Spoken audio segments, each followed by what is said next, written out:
Hi guys, welcome to my January unboxing, which I feel could not have fallen at a better time because what I really need today is to get excited about a stack of brand new shiny books. So I have 7 boxes to open for you guys today. This is everything that I've received in January. I haven't opened anything outside of this video. So I will, as always, start with an overview of what I'm going to be cracking open in this video. First up, and very excitingly, I have a mystery box of books. This is from Wordery.com, who are an online bookstore. They recently relaunched their website. So they asked me to send them a list of 10 to 15 of my favorite books, and they would curate a mystery box for me to open for you guys in this video. So I'm so excited to see what they've come up with because I sent them a list that was across like all of the genres that I read, and I have no idea what they've come up with. I do, of course, as always, have a number of Fairyloots, 2 of which are rep packages, and then I also have an extra thing which I'll talk about in a second. But I do have all 3 of Fairyloot's monthly subscriptions that were sent to me free of charge to show to you guys in this video. So thank you so much as always to Fairyloot for that. If you guys don't know who Fairyloots are, they are a UK based subscription box. Their 3 monthly subscriptions comprise of a young adult box that has a brand new young adult fantasy release in an exclusive edition with a selection of bookish goodies. You can also get this book only if you don't want the extras. And then they also have their adults box and their Romantasy box, which I receive in a combo, but you can also get individually. These are both book only subscriptions, and of course one is a brand new adult fantasy release in an exclusive edition and the other is a brand new Romantasy release in an exclusive edition. The book that I'm most excited about this month is the Romantasy because it's by an author that I've previously loved, but I'm also really intrigued about the young adult box as well. And then the other thing that I have from Fairyloot is one of their special editions.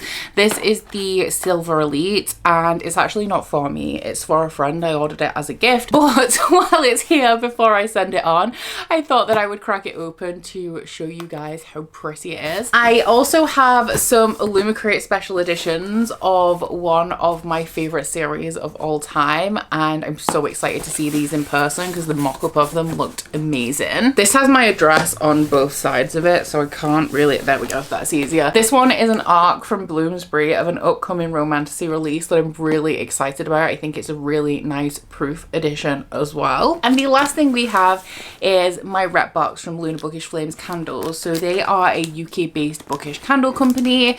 All of their candles are soy wax, they're all woodwick, and if you guys would like to get a discount on your order after watching this unboxing, you can use my code, which is Becca15, to get you a 15% discount across your whole order. I feel like I need to adjust us a little bit before we get into it, but I think I'm going to be starting with the candles as they are already here in my arms. I believe that these are from the new Bookish Bakes collection, and also potentially some of the Carissa Broadbent candles from Lunar Bookish Flames. I will of course link their website in my description box if you want to check them out. And what I'm going to be showing you guys today is not the full collection, just the things that Manos thinks that I will enjoy the most based on my scent preferences, so bear that in mind. But let us just start in the corner over here with, oh, this one is one of the Bookish Bakes, and I love me a sweet fragrance candle, so this collection is perfect for me. They all have like chapters at the top, so like chapter 4 is Millefeuille, and this one I'm imagining smells like Millefeuille. It is almond, nutmeg, pastry, butter, powdered sugar, vanilla creme patisserie, cream and sugar. This is actually one of my favorite desserts in general, so this was a good choice. That is like a very strong vanilla buttercream style fragrance. I like the little two-tone glitter on top as well, so definitely right up my alley. These are going to smell amazing. Moving on to one of the large candle tins. Chapter 15! 15 is cinnamon bun, another favorite dessert. Manos knows my taste so well by now. That is not as strong in the vanilla-y element as I expected it to be. It just says cinnamon bun and sugar glaze on the front, but it's definitely more of a spicy one, and it has just like a very small hint of fruitiness under that as well. This one is one of the Carissa Broadbent candles. Now I've currently only read Carissa Broadbent's Daughter of No Worlds trilogy. Is that called The Something of Lost Hearts, I think is that series name?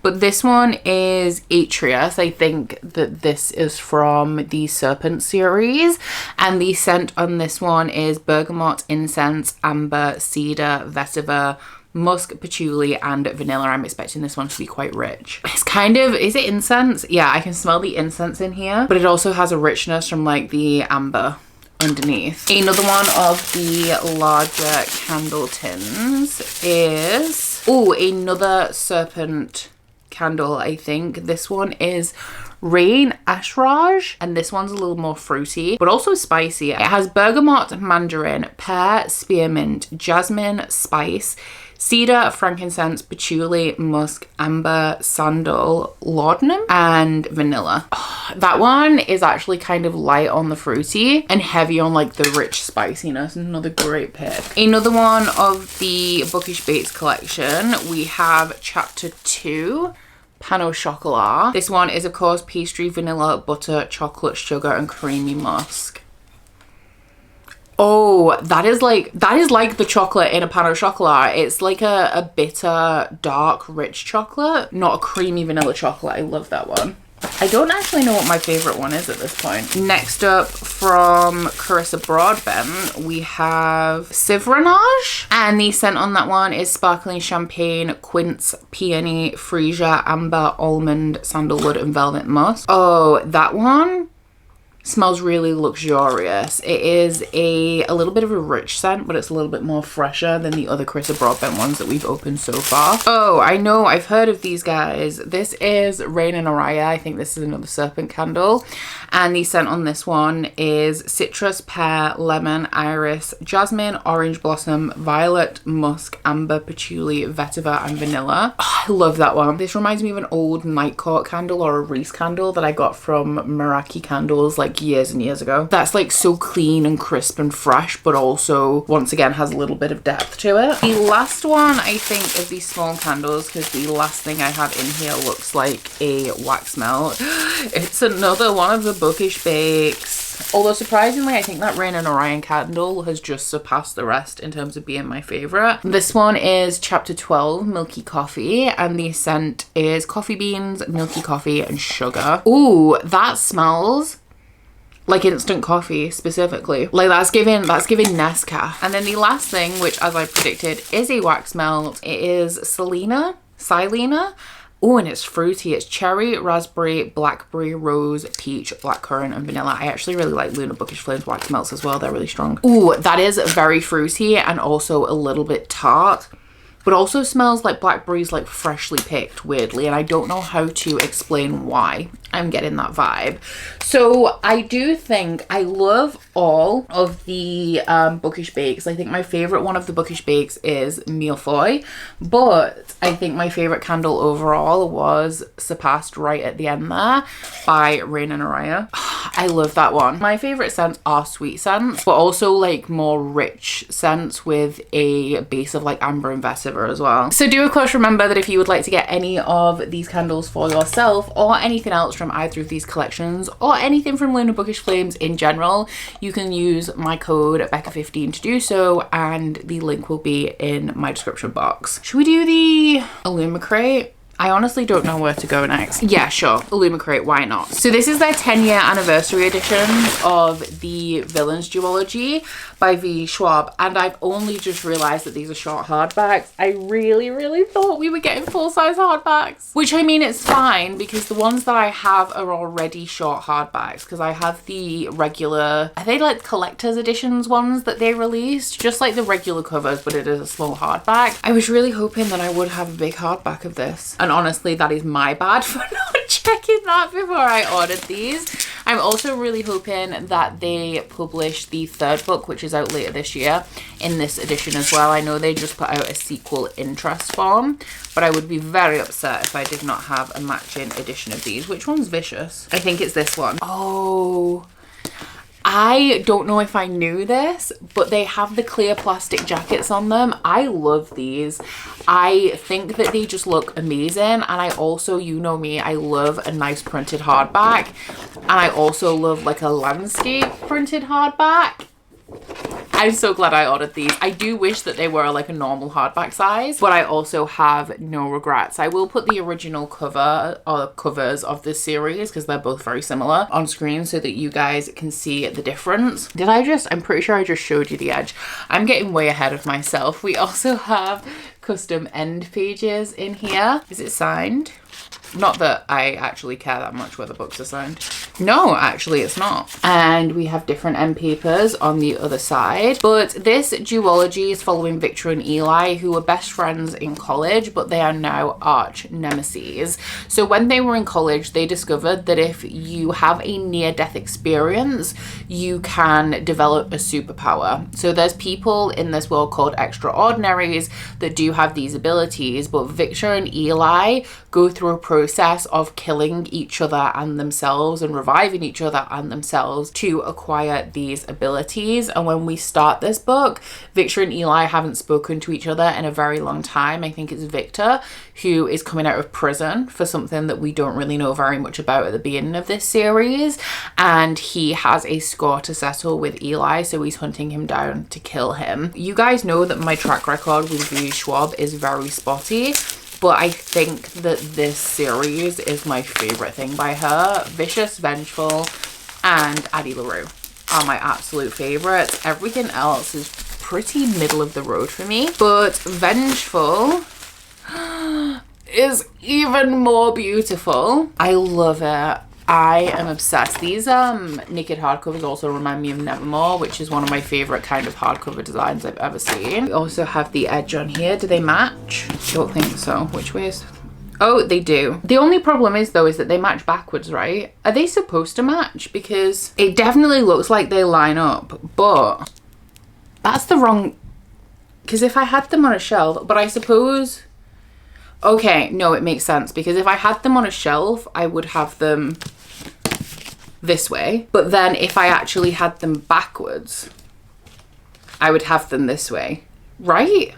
Does that make sense? Anyway, the end pages on Vengeful, once again custom, very nice. And I'm so excited to have a special edition of these because they are one of my favorite series, and that's the kind of thing that like I actually value having really pretty editions of. I think we'll leave our fairy loots until last this time. Let me check out what is in this mystery box from Wordery. I am so excited because obviously I own a lot of books, so I feel like I would be so surprised if they managed to send me a box of mystery books without hitting any duplicates of anything that I already own. But the amazing thing about Wordery is that they have free shipping across the UK. They also try to give like niche, slightly underrated book recommendations that are categorized into themes across their website as well. So, oh, this box does not feel very heavy at all, but there are far more books in here than I anticipated, so strap in, guys. Oh my god. So should I tell you the list of favorites that I gave them? So of course, right at the top we had Red Rising. Yeah, I know that without looking. I gave 15 of my favorite books ever. So Red Rising, House of Earth and Blood, The Hating Game, The Love Hypothesis, Nevernight, The Realm of the Eldling series, The Cosmere, The Boyfriend by Frida McFadden, throw a thriller in there, Heavenly Bodies, The Last House on Needless Street, the Brown Sisters series by Talia Hibbert, The Bear and the Nightingale, One Day by David Nichols, The Will of the Many, and Ready Player One. So I truly gave them a range of things that I love. Let's see what they come up with. I think there are... Oh, wait, no, there's bubble wrap in the bottom. Yeah.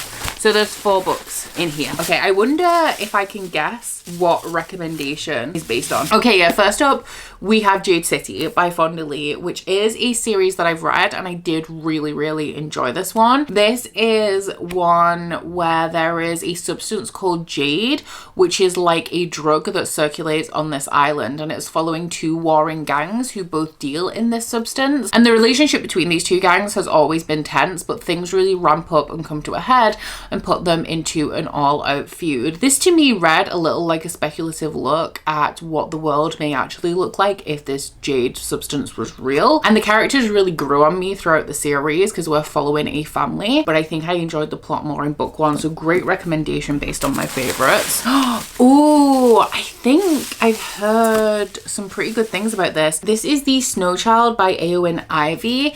If I were to hazard a guess, I would say that this was sent based on my love of The Bear and the Nightingale by Catherine Arden. I'm going to read you guys the synopsis of this because I think I've seen it around, but I don't actually know what it's about. The synopsis says Alaska, the 1920s. Jack and Mabel have staked everything on a fresh start in a remote homestead, but the wilderness is a stark place and Mabel is haunted by the baby she lost many years before. When a little girl appears mysteriously on their land, each is filled with wonder, but also foreboding. Is she what she seems, and can they find room in their hearts for her? This, I don't know whether it's historical fantasy or just historical, but I'm definitely intrigued, and I definitely know I've seen this book around because the cover always draws my eye. Ooh, One Day in December by Josie Silver. Based on the cover of this, I would assume it has been recommended based on my love of One Day by David Nichols. The synopsis once again on this, because I actually don't think I've heard of this at all. I really like it though. It has a matte white cover with foiling. It feels really good. But the synopsis says, Laurie is pretty sure love at first sight doesn't exist. After all, life isn't a scene from the movies, is it?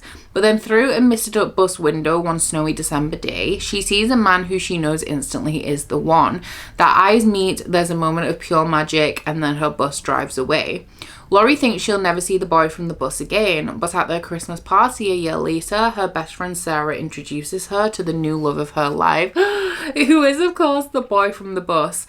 Determined to let him go, Laurie gets on with her life, but what if fate has other plans? Definitely, I think, giving One Day vibes. And then the last book that we have is, to be fair, one of my favourite series of all time, The Long Way to a Small Angry Planet by Becky Chambers. I have recently read Psalm of the Wild Built by Becky Chambers, and that is the only thing that I had unread. I have, of course, still the sequel to read, but I have read and loved everything from Becky Chambers, and I don't like cozy fantasy or cozy sci-fi really, but Becky Chambers just does it in a way that is like a hug in a book. So this one is following a group of people on a ship called the Wayfarer, I think, yes, and they have been tasked with a job to travel this immense distance across space to punch a hole between 2 parts of space to make travel faster for everyone else. And they're uniting this planet that has been, I think, at war with the rest of the galaxy. There's a lot of tension surrounding it for a very long time, and they're finally connecting it to the rest of the galaxy, and it's a big deal for them because they're actually quite a small ship that performs this job. But it's actually more about the relationship of the crew on board and the way that the main character of this book, who is new to the ship, fits into this kind of tapestry of friendship that's existed on board the ship for a very long time. So as I suspected, it would have been very hard for Wordery to send me sci-fi and fantasy recommendations that I have not already either just generally owned or read and loved. Definitely spot on recommendations though, based on the things that I do enjoy, because I enjoyed both of these series. And these 2 I am very intrigued about. Obviously genres outside of sci-fi and fantasy, my collections are a little bit smaller. Definitely sounds like something I would enjoy. I love romances that have an element of like bittersweetness to them that's like keeping the characters away from each other, and also is potentially going to be a great Christmas romance. And this one I'm also very intrigued about. So thank you very much to Wordery for sending these my way, and if you guys would like to pick up some new books for yourself with free shipping, maybe get some recommendations, then please go ahead and check out Wordery to do so. Once again, linked in my description box. Okay, so let us go with the ARC. I've seen everybody opening these on Instagram and it's finally my turn. Ooh, there's something really satisfying by how densely these crinkles were packed. I've just ruined it, but hey ho. And this, and they're gonna have to come out. There's nothing I can do about it. Oh no. Oh no, thank God Carmi's in the other room with Curtis, so she's not in the middle of this. Oh, they're everywhere. Emily, what have you done? I just hoovered as well before I started filming this. Oh, Emily. It is like Crinkle City over here. I'm gonna send these off to somebody else in a Vinted order. If you receive that Vinted order, you are welcome. Okay, I think that's about the best I can do. But the proof in question is, of course, Starside by Alex Aster, which is a highly anticipated 2026 Romantasy release. This is just generally, oh my God, it's even more gorgeous than I thought it was. But I hope I'm not ruining the book doing this. I'm pretty sure that this comes off. Yeah. Yeah? She does. She comes off. But I am going to stick her back on. We have these gorgeous metallic edges on here. Are they glittery? I think they're just metallic, but I was talking in an episode of Shelve It or Scrap It recently how I miss glittery edges. I feel like they were very short-lived. Stunning! I'm going to read you guys the synopsis of this one because I don't know very much about it aside from the basics. But this one is released in March. Wow, not long to go. Okay, I need to put this on a immediate TBR. Back says claim your sword, claim your fate. And the synopsis says, hundreds of years ago, a brutal war split a land in two. Starside is the realm of magic and immortals, the descendants of the gods living in a power-rich paradise. Stormside is where mortals fight for scraps of that magic. Every 50 years, the gates between them open and 50 challengers are allowed to journey across Starside on a deadly quest to access a pool of magic that can heal, grant wealth, or extend life. Everyone has their reasons for entering, but Aris only has one: vengeance. As a child, a goddess set fire to her village, killing her family. Aris isn't after the gods' magic, she's going to kill them. First, she must survive the culling, the king's deadly competition to choose his 50 challengers. Oh, this is going to be so fun. An orphan blacksmith's apprentice, Aris doesn't have the superior weapons of the heirs from the great houses, but the greatest swords, ones that contain power, are not inherited or bought. They are claimed by both sides. And when Aris claims a great sword, it makes her not just a real competitor, but a target. Getting past the gates is only the beginning. Starside is deadlier than it seems. If the ancient creatures, magic-wielding beasts and bloodthirsty immortals weren't dangerous enough, a new peril has even immortals fearing what rises from the ground at night.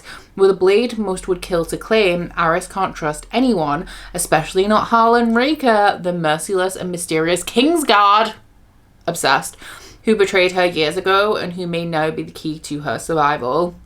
But Aris is hiding a secret tied to her family's death, and when it's revealed, oops, not even the gods will be able to stop what's coming. Sign me up. That has so many exciting, like, buzzy tropes, like competitions type structure. We have a Kingsguard romance, which is one of my favorites. I am really excited to get into this one. I don't know the exact date because it's not printed on the book, but I will put the release date on the screen so you guys know when it is coming. And it is, oof, she's chunky. She's 497 pages. I'm here for it. I need to remember not to put any more books on top of that though, because the sword will not be kind to the covers of my other books. And now for the Fairyloots. We will start with the Silver Elite, which, as I said, is not mine. Let me know down in the comments whether you think that I should read this book. It's not one that I don't own it at all. So should I own it? Like, is this worth me reading? Will I enjoy it?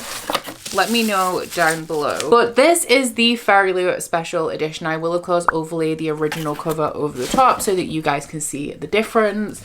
The edges are like an electric-y. Is it just electric-y? Or is it also a galaxy? I think it's just electric-y. This is great because I know absolutely nothing about this. Oh, I really like the art style on the end papers in here. They're very pretty. And under the dust jacket, we have the regular cover in a different color. I think the regular one has like light blue lightning-y things on it, and I've gone from electric-y to lightning-y. Words are not my forte today. But then on the naked hardcover, oh, I actually really like that. That's pretty. So as I said, because I have not read this and it isn't for me, I know nothing about it. So if you guys want to know a little more about it, I'll read the synopsis. In the first book of a sizzling dystopian romance series, psychic gifts are a death sentence and there are rules to survival. Trust no one. Wren Darlington has spent her whole life in hiding, honing her abilities and aiding the uprising in small ways. On the continent, being modified means certain death, and Wren is one of the most powerful mods in existence. When one careless mistake puts her in the hands of the enemy and she's forced to join their most elite training program, she's finally handed the perfect opportunity to strike a devastating blow from inside their ranks. Lie to everyone, but training for Silverblock can be deadly, especially when you're harboring dangerous secrets and living in close quarters with people who want you dead. And whatever you do, don't fall for your greatest enemy. As the stakes grow ever higher, Wren must prove herself to Silverblock, but that's easier said than done when your commanding officer is the ruthless and infuriatingly irresistible Cross Redden. And as war rages between mods and those who aim to destroy them, Wren must decide just how far she's willing to go to protect herself and how much of the continent is worth saving. So let me know, once again, down below whether you think that I should pick this one up. My friend obviously really loved it, which is why I bought them this as a gift, but they were a bigger fan of dystopian stories back in the day, like Divergent, etc., than I was.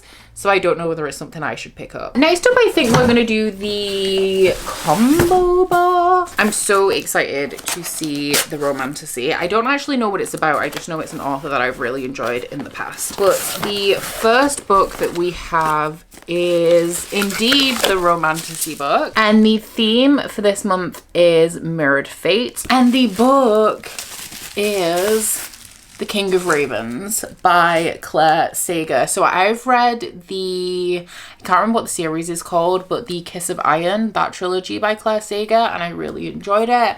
So I'm very excited to pick this one up. I do actually really like this cover as well. I'll overlay the original so you guys can see the difference. It is kind of the same design in a different font, if that makes sense. Like all of the elements are the same, but they're arranged differently, and I really like the shade of blue that they've used on this. We have printed edges that are very in keeping with the cover, custom end papers, very intriguing, even more intriguing. Under the dust jacket we have the original cover. Oh, it's not, I thought there was a bird. Oh, there is a bird. There's a bird on the door. I will admit this looks different to how it did in my head, but I'm pretty sure this is the original cover in a different color. I'm gonna have to fact check myself, but I have just seen what the naked hardcover looks like, and damn, I am obsessed with that. It is not the original cover. This is different. Yeah, so this is actually the original cover in a different font. This, once again, has a lot of the similar elements of the original cover, but kind of rearranged. It's a very fitting cover for the book, I would say, is what I'm getting at. But this is what the naked hardcover looks like. I do feel weird about character art on the cover of a book, depending. Most of the time it doesn't really work for me, but I love this, and I also I love the illustration and the art style. It looks so high quality. So the synopsis of this one, because as I said, I am excited about this because I know the author, but I don't actually know anything about this book. So it says, he'll do anything to keep her, she'll do anything to escape. Rhiannon is dying of what she doesn't know. Kept protected by her family in their clifftop home, she spends her days searching for a cure. Her world is torn apart when an unseelie king of the dead arrives and gives her a simple choice: descend to the underworld as his bride, or he'll take her family instead. Trapped in a twisted bargain, Rhiannon is thrust into a world of withered gods, scheming courtiers and ancient magic, but she refuses to be a pawn in a game she never agreed to play. Her new husband is powerful, cold and infuriating, and she is determined to hate him. But in a court where beauty masks cruelty and every promise has teeth, hatred burns slowly into something else, something dangerous, something that could undo them both. Definitely sounds good to me. Very excited to pick it up, and I also really love this Fairyloot edition. So the adult theme for this month is Divine Rebellion, and the book of the month is by an author whose books I've previously been underwhelmed by. So I'm gonna give this one a try, but I'm not super anticipating it. And that is Graceless Heart by Isabel Ibanez. I will say though, this edition is stunning. I am obsessed with this. It is very different to the original, so I'll overlay the original over the top. I'm gonna go ahead and assume that this is going to be my favorite edition of the video because it's gorgeous. Like, are you kidding me? I love the color scheme. I also generally just love covers that are kind of in this formation that have like a symmetrical framing to them. I also really like typography in general. So when we have a prominent title, I feel like that really works for me, and I like the illustration, and the color palette, as I said, is lush. We have printed edges on here. I also love me an architectural design, which I feel really sells it. It looks Italian. That looks like Florence. I don't know if that's legit or not, or just me. I also love the like medieval kind of vibe we have going on in these end pages. This has to be Florence, right? That is gorgeous. I do really hope I enjoy this one now because I'm obsessed with the cover. This is the original. The Under Dust cover, this, when I say that I don't love covers that are printed and foiled, this is kind of the one that doesn't work for me because I find it to be kind of almost jarring. I feel like it's just a lot, you know? Otherwise though, absolutely stunning edition. So I will read the synopsis of this one. I haven't really looked into it because I didn't enjoy What the River Knows by Isabella Bañez, which I read when I went to Egypt in 2024. Wow, that was so long ago now. But the synopsis says, as a sculptress, Ravenna Maffei has always shaped beauty from stone, but she has a terrible secret. Desperate to save her brother, she enters a competition hosted by Florence's most feared immortal family, revealing a dark power in a city where magic is forbidden. Now a captive in the cutthroat city, Ravenna is forced into a dangerous task where failure means certain death at the hands of Saturnino de Luni, the immortal family's mesmerizing but merciless heir. But as he draws her closer, Ravenna realizes the true threat lies beyond Florence's walls. The Pope's war against magic is closing in, and Ravenna is no longer just a prisoner but a prize to be claimed. As trusting the wrong person becomes lethal, Ravenna must survive the treacherous line between the Pope's obsession and the seductive immortal who might be the end of her, or surrender her power to a city on the brink of war. Definitely interested in the setting of this. It does seem kind of like along the same lines as What the River Knows, so we'll see if I enjoy it. But this is a stunning edition. And then finally, let us crack open the Young Adult Fairyloot. I am mainly excited about this one because of the author. Once again, don't know very much about the book, but I have read a past Fairyloot book by this author and I did really enjoy it. This is very different though because the last one was adult, and tonally, like, the vibes are going to be completely different. But, ooh, I wondered why there was a bulge in the top of the box, and I have, is it a mug? It's a mug. Is it a mug? It's not a mug. It's not a mug. I lied. We'll get to that in a minute. I'm already just so excited. I just want the spoiler card. There we go. The theme for this month is Hearts in Flight, and here are the spoilers if you guys would like to pause and take a look at those. I'm going to be going in semi-blind because I have just had a brief glimpse at everything in here, but let us start with the sugar pot. I love a kitchen item, and I love it when we get something a little bit unusual, and a sugar pot is definitely unusual. It's so cute. We have a little spoon. This one is inspired by 6 Crimson Cranes. Book I'm quite excited to read, actually. I've had it a long time and still haven't read it. But we have, okay, the spoon is nothing special. But look, that's so cute. I love that. If I use it in my house, is it going to get smashed? Maybe. But maybe I'll give it a try anyway. Next up, we have a Dance of Lies e-reader strap. Okay, is this gonna go over my Kindle so that I can hold it? I mean, the Kindle case that I'm currently using already has a strap, but where's my Kindle? Because this does not come with instructions. Does it go like, is it gonna go on with my case on? Yeah, I think. Oh, that's really cool actually. So yeah, it is. That's amazing. Genius design. I mean, like I said, I already have one built into my case, but I love that. That's really cool. Next up, this is a very exciting Fairyloot box actually. We have a Once Upon a Broken Heart notebook. I always say about how I have commitment issues with stationery. I actually did a big de-stash of really old notebooks that I wasn't as attached to from subscription boxes. I think somewhere in the midpoint of last year. But in 2026, I have started journaling. I'm using an old Fairyloot one to get into the habit of kind of like writing book reviews, but I also want to start one for the media that I consume in the year, so like the movies and TV shows I'm watching, and I also would like to start one for concerts that I go to. So I have been using, because every time I start a project like this I'm like, oh my god, I need to go out and buy the perfect journal. I'm actually using all of my old subscription box ones instead of that, so this is actually one of the most useful times for me to receive a notebook, because normally I just hoard them because I have commitment issues, but I feel like I've got to a point where I'm like, what's the point in hoarding stuff? I might as well use it, and if I don't fill it, then I don't fill it, it's fine. But not filling it because I don't want to use it is equally as disappointing as starting to fill it and not committing to it, you know? Like, both things are pointless, so I might as well make an attempt instead of just like keeping things on my shelf for no reason. And then just before we get to the book of the month, we have the tarot cards for January, which are the two main characters from The Night in the Moth by Rachel Gillig, which was one of my favorite books, actually my favorite book of 2025. I love these. Look at Bad Night Rory. And then of course in every Fairyloot box now there are overlays that go with the book of the month, and the book of the month for January is of course The Swan's Daughter by Roshani Chokshi, and these are so cute. Look at that illustration style. They're so nice. I feel like this has a really soft fairy tale-esque vibe to it, which is definitely the vibe I was getting from the regular cover, and also from what I've seen of the Fairyloot vibes for this book. That first one is so adorable. Okay, so as we just discussed, and then in the, oh my god, is that a white page?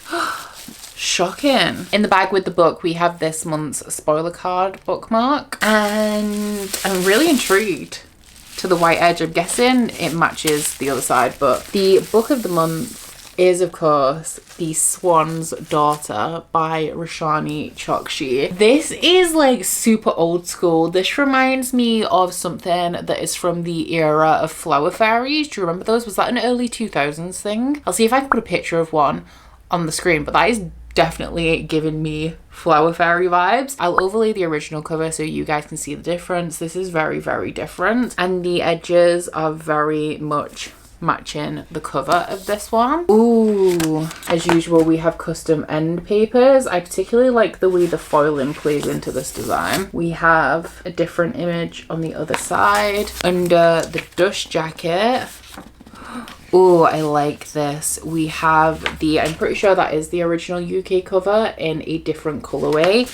I think the original is more pink, and we have a printed and of course foiled hardcover. See, when the foiling is like complementary to the image, it's fine. I just don't like it when the foiling is an image over a printed pattern. I feel like it's a lot. But this one I am once again only aware of because it is Roshani Chokshi. Oh, it says here a possibly doomed love story. Sign me up. That's all I needed to know. But I will of course give you guys a more detailed synopsis so that we can get clued in together. Prince Aris knows that marriage means murder. After a poorly worded wish generations ago, all one needs to rule the Isle of Malice are the heart and hand in marriage of the kingdom's heir, regardless of their survival afterwards. Aris's only chance at a long life is true love. When his parents announce a tournament of brides, okay, we have a tournament again, sign me up, a throng of beautiful bachelorettes, is this like giving the selection, arrives at the castle, but Aris cannot tell who is there out of love for him or lust for power. His only hope is Demelza, a veritas swan who has fled to the castle for sanctuary. Demelza's song brings truth from lies, and so they strike a deal. Aris will hide her in exchange for her help to sort through his potential brides. But when love and truth become impossibly tangled, the two must decide what is more important, mere survival or chasing a life worth living. So this is given like a fantastical selection because the selection is like a dystopian. So like a fairy tale selection, obviously very much given The Bachelor, but that is what the selection is based off. And I'm definitely excited to give it a try because I really like Roshani Chokshi's writing. And you guys know writing is the most important thing for me. If a book is not necessarily interesting to me in terms of the plot, if the writing's really good and the way that the story is told is compelling, there's a good chance I'll still really enjoy it. So let me know down in the comments what your favorite item from this month's Fairyloot box is. We only have 3, but I really like all of them. I actually think my favorite is the Kindle strap, which at this particular moment is the most useless to me because, as I said again, I already have a strap on my Kindle, but I love seeing items in subscription boxes that are both useful and also ones that I haven't seen before. So I think that Fairyloot did a really good job on this one. Very excited about the notebooks. I love stationery and I'm getting into journaling. And once again, love kitchen items, especially ones that I haven't seen before. So a really solid Fairyloot box, in my opinion. I'm pretty sure, based on the chaos of paper and packaging and little silver squiggles surrounding me, that we have now opened everything for this video. And I was right, you know, I feel a lot better now that I've opened a stack of pretty new books. So I'm gonna leave the paperbacks from Wordery behind me and show you guys the special editions that we have here today. Starside is going to be the end of me, I swear. It doesn't help because Vicious and Vengeful have those transparent covers. They're really, really slippery. But I am going to attempt to flip this around so that you guys can see the edges. Let me know your favorite edge in the comments as well. I think that overall my favorite editions are going to be Vicious and Vengeful. Do wish they were full-size hardbacks, and honestly I did really think that they were. I was so excited for a full-size hardback, but I still really love the edition.